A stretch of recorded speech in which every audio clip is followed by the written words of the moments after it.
up, and the place is crazy because everybody's in from out of town. Everybody who hasn't seen everybody from their college days or high school. And even like, it's a big Jewish night there because all the parents come because they know they can see all the kids. It's hilarious. And the place rocks out to about 4 a.m.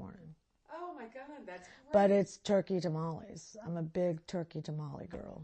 Oh man. So we start having Bloody Marys at watching the Macy's Day Parade. And oh yeah. And I'm up there and I make them all get up and roll tamales with me. Every one of them. Wake up. It's time to roll tamales. Mom, I'm like, come on, man. One time I went to Brooklyn. We did it there. Last year we went to California. I did it there. So, but I'm back home this year. So it's good. Great. Yeah, that's cool.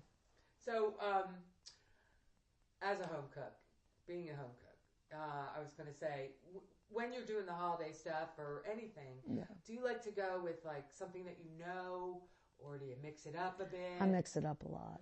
So, I do mix it up a lot.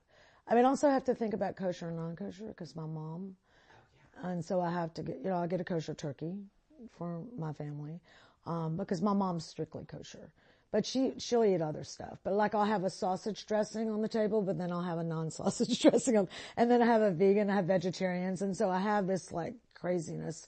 But yeah, I mix it up a lot. I'll bring all my nut dusks over and have them on the table, and the candied zest and stuff that they can like put into stuff, and they go, ooh, what's this?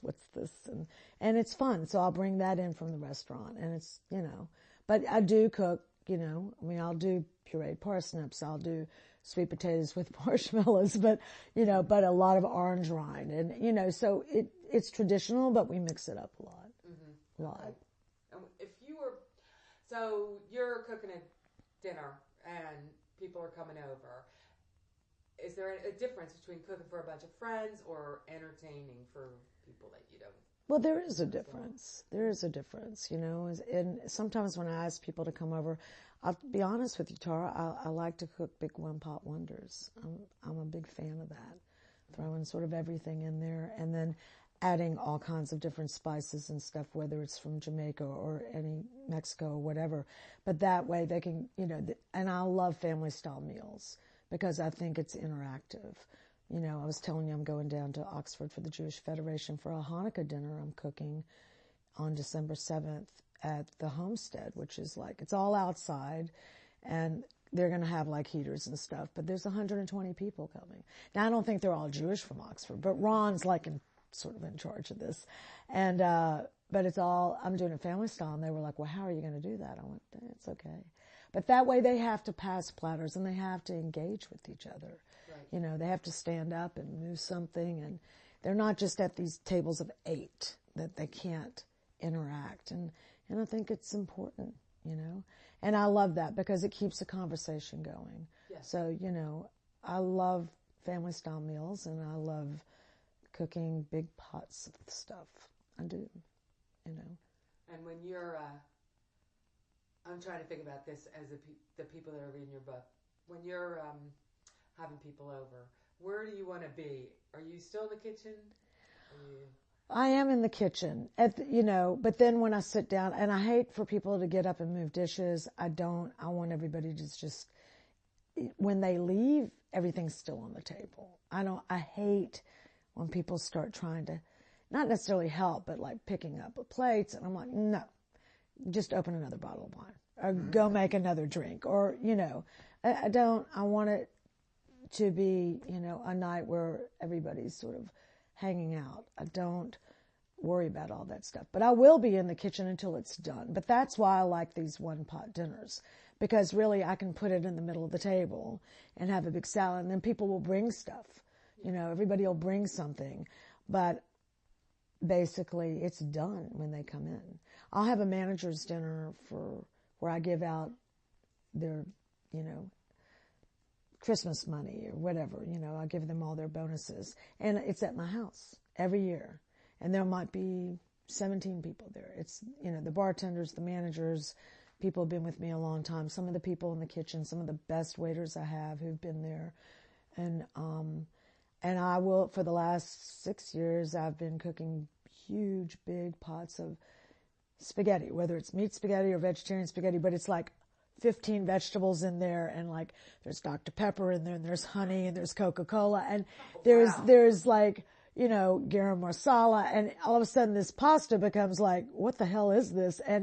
But it's yummy, and it's like they're just eating it up, you know. It's hilarious, but I've been doing that for years, and it's the same thing, you know. It's big mounds of garlic bread and big Caesar salads, and they love it. And we sit around and we take photos and we talk about stuff, and then I pass out gifts and I pass out envelopes, and, you know, they deserve it. And, you know, we just keep opening up more bottles of wine and making cocktails, and it's just the way it is.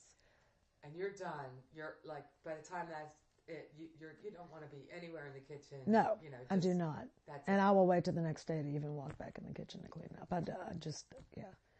I want to be part of what's happening. I don't want to be, you know, this is them and this is me. And I try to run the restaurants like that the same way. I don't want the managers, you know, I had an incident last week where, you know, my general manager texted Steve Ann and chewed him out. And it was because it was unnecessary. And he showed me the text, and she came in Monday, and I'm like, no, we're not. We don't do this here. You know, this is all of y'all's homes, but you can't represent this restaurant and talk to him like that because you were tired and your dog's been having seizures. You know, we didn't do that. You're tired, but he didn't do anything, you know, and it's just, I don't like that hierarchy, you know, where, because I'm a GM, I can talk to you like this. I don't want that. I don't want anybody in the kitchen or the front of the house and the back of the house to be conflicting, because it's the demise of a restaurant. The restaurant will go under. Yeah. You know, because it's just everybody's stirring a pot and they're just bickering and there's drama and it's bad.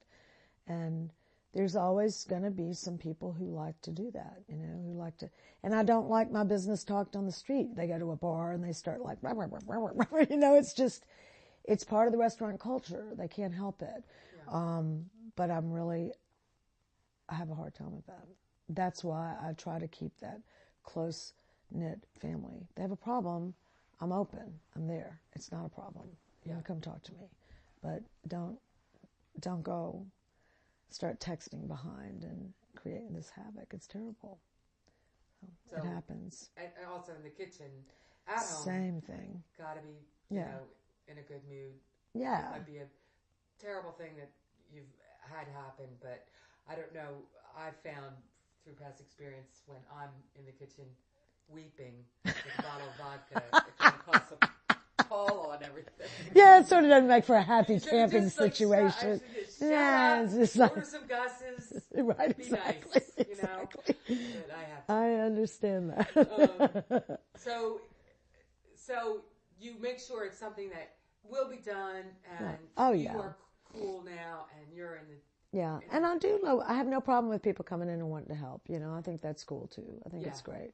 And that's why I think it's important if people bring something. I think it's, you know, they feel that they're part of that, you know, and I think it's cool. And a lot of people, I'll be honest with you, Tara, you know, for years, you know, they haven't wanted to invite me for dinner because they think, you know, and that's shitty, you know. It's like, I'll eat anything. I'm all about it, man. I like freaking hot dogs. I like everything. I eat everything. And I'm not weird like that. But there are people who have told me that over the years, you know. Oh, well, we didn't invite you because we thought that it'd be, you know. And I'm like, what? You know, so it's a drag. It's really a drag. So I really like being invited over. You know, it's like, yeah, cool. I'll be there, you know. Yeah. But you can understand. Well, I know, but it's so silly, you know, because I started out cooking. I didn't, you know, my culinary career was self-taught, basically, you know. 6 weeks in a culinary school is just learning the basics. I didn't go to CIA. I didn't, you know, go do an internship somewhere. I interned with people on the streets and the beaches on whatever, you know. And I was thinking about that the last time I was here, that talking about my mom, my aunt, and certain people, you know, I do believe you learn from the ghost of your past lives, and they've learned from their ghost of their past lives or whatever. But there's so many women in my life that I've sort of thought about as I left here that day. You know, we talked about Dorothy Sturm,